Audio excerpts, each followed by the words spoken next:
By sleeping with our maid. By tearing apart the home I built with my sweat and love. But crying wouldn't help me now. I needed a plan. That night, I cooked his favorite meal. I set the table beautifully, placed his plate exactly the way he liked. Mary walked past me, her body stiff, her face tense. "Mary," I called. She stopped, her back straightening. "Yes, madam." I smiled, slow and deliberate. "Come, sit. It's with us." Her eyes widened in shock. Even Ken looked up from his phone, confused. "Oh. Oh. I already ate," she stammered. "Nonsense. Sit."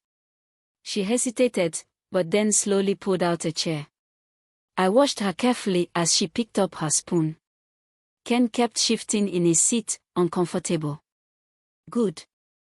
How's your family back home?" I asked her casually. She swallowed hard.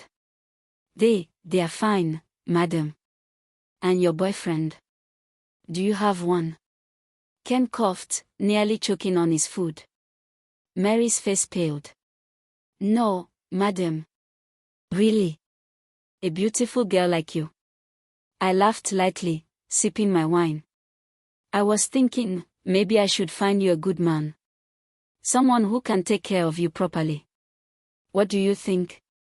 She was shaking now. I. Ken stood up suddenly. "I'm tired. I'll head to bed." He couldn't stand it. He knew I was playing with fire. But I wasn't done. I let Mary escape that night. But I wasn't letting her go so easily. No. I had bigger plans. Plans that would make both of them regret ever betraying me. The next few weeks, I played my role perfectly. I pretended to be the same loving wife, the same generous employer. But behind closed doors, I was planning my revenge. First, I made sure Ken's money stopped flowing to her. I handled our finances, and I knew exactly where every coin went. I cut her off without her even realizing it. Next, I started planting small doubts in Ken's mind. I hinted at a pregnancy scare, at my newfound interest in our marriage. I made him feel like maybe, just maybe, he should reconsider throwing away everything we had. And then, the final blow. One evening, I called Mary into my room. I handed her an envelope, thick with money. Her eyes widened in shock. "What is this, madam?" she whispered. "Your ticket home," I said, my voice cold.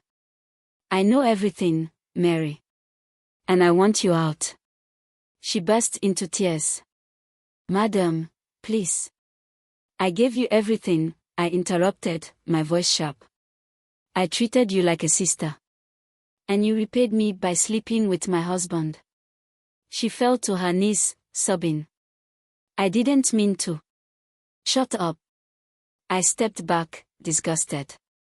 "Take the money. Leave tomorrow. If I ever see you again, I won't be this kind." She knew better than to argue. She took the envelope with shaking hands and left my room silently. The next morning, she was gone. Ken never knew what I did. He only knew that Mary had chosen to leave. And me. I made sure he suffered in his own way.